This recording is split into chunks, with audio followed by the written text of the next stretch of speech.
छोटी सी 1 मिनट में बता देता हूँ। हमेशा हम सीएम साहब को जरा गांधी जी से ताबीर करते हैं, क्योंकि मेरी नानी कहा करते थे जब गांधी जी को गोली मारी गई तो मुसलमानों के घरों में रोमराट था, खाना नहीं पका था, क्योंकि गांधी जी बड़े सेकुलर थे। किताबों में आप पढ़े हैं ना। और गांधी जी इस्लामिक कल्चर से बहुत अच्छा वाकिफ थे। हिंदुस्तान आजाद होने से कुछ दिन पहले एक शख्स ने गांधी जी के पास आया, जर्नलिस्ट, और आजादी में सबसे ज्यादा अगर कटे हैं तो मुसलमान कटे। ये मैं नहीं कहता हूँ, गेटवे ऑफ इंडिया पे जो नामा हमने लिखे, हिंदुस्तान आजाद होने के बाद हमारे हिंदुस्तान की हुकूमत ने लिखी है, 80% नाम तो मुसलमानों के, उलमाओं के नाम। तो उनसे गांधी जी से सवाल किया, गांधी जी मौलाना अबुल कलाम साहब की बहुत इज्जत करते थे, तो पूछा कि आप हिंदुस्तान कैसा देखना चाहते हैं? तो गांधी जी ने कहा, जवाब दिया, मैंने बहुत से हुक्मरानों के बारे में पढ़ा है, इस्लाम लिटरेचर के बारे में भी पढ़ा है। उमर फारूक रज़ी अल्लाह अन्हु के जमाने में जो इंसाफ हुआ करता था, जिस तरह की हुकूमत थी, उसी तरह की हुकूमत में हिंदुस्तान में देखना चाहता। ये काम है। बाद में दूसरी बात कहते हुए कहा कि महात्मा गांधी के बाद हमारा तेलंगाना गांधी भी है, जो वो अच्छी तरीके से गांधी जी के रास्ते पर चलता है, लोगों को सेकुलरिज्म लाता है। अब एक मीडिया वाले ने बीच का एक बट को निकाल दिया। अब क्या करूं, बोले मैं फिर भी तो मुफ्ती साहब से बात किया। मैं अजय भाई के प्रेस कॉन्फ्रेंस में सारे हिंदुस्तान के, मेरे स्टेट नहीं कि उसने सारे हिंदुस्तान के मुसलमानों से इस गलत फहमी के लिए मैं खुद माफी चाहा, क्योंकि माफी चाहना ही अल्लाह ताला के पसंद है। और उधर से एक बात पूछता हूँ, हमारे मुफ्ती हजरात है, हमारे मुफ्ती हजरात के चप्पल के धूल के बराबर भी हम नहीं है, कसम से कहता हूँ। तो खुलफाए राशिदीन के मुकाबले में किसी कर सकते सर? सारी दुनिया के सर काट के रख देंगे, उनके खत्मों में तो कम है।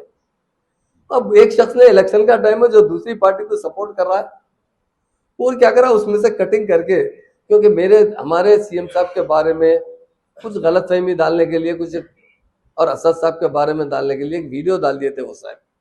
तो मेरे बेटे ने सख्ती से कहा, और एक बात मैं बोलना भी चाहता हूँ हमारे उलमा से, हमारी गर्दन भी कट जाएगी तो हम बीजेपी में नहीं मिलेंगे। ये कांग्रेस वाले रूमर्स फैला रहे, क्यों मिलेंगे बताइए? मोदी साहब आके कहते हैं नहीं बोलना चाहिए, जगह है क्योंकि सियासी नहीं है, कि केसीआर साहब मेरे से पूछ रहे हैं कि केटीआर को चीफ मिनिस्टर बनाएंगे। अरे विजय साहब के वैसे लोग आ रहे तो बना देते, एमएलए ताकत करे तो बना देते, पीएम से ताकत लेना है क्या? बोली उन्हें एक बोलते रहते सीएम साहब के पीछे, वो मेरी बात को कट करके क्या कर दिए, वो तेलंगाना के महात्मा केसीआर साहब भी महात्मा गांधी की तरह उस ख्यालात से चलते हैं, और हम कई बार बोल चुके हैं। वो बात तो काट देके उसको लगा दिए।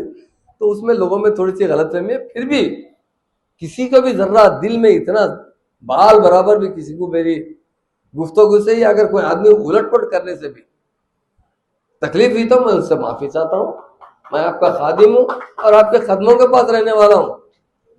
आपके दुआओं से, आपकी वजह से ही मुझे डिप्टी चीफ मिनिस्टर मिला है, आपकी वजह से ही मुझे होम मिनिस्टर मिला है।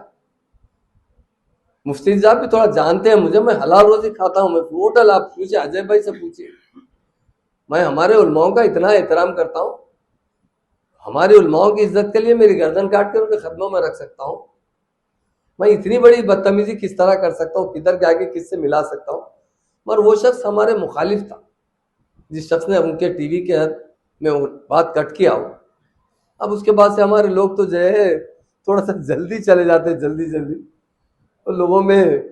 तो मैं इसलिए, मैं पहले जब खम्बम में आया, चूंकि हैदराबाद में नहीं था, मुफ्ती साहब से रास्ते में बात किया तो अपना मुफ्ती साहब, हमारे उलमाओं के सामने, हमारे मुफ्तियों के सामने हम अपना सर भी कलम करके रख सकते हैं। ये तो खुलफाए राशिदीन तो बहुत बड़ी बात है। इनका क्या, उनके बारे में कभी केसीआर साहब को सोच सकते हैं उनके बारे में मिलाना? ये नाउज बिल्ला, ये हम पे वो बीच का टुकड़ा कट कर दिया गया, कट करते क्या हुआ, उधर की दवा इधर मिल गई। तो अजय भाई के ऑफिस में मैं भी माफी चाह लिया हूँ, और फिर और एक बार भी, क्योंकि यहाँ के मुफ्ती हजरात है, मैं माफी चाहता हूँ। इंशाल्लाह बहुत अच्छा रहेगा। अजय भाई के साथ में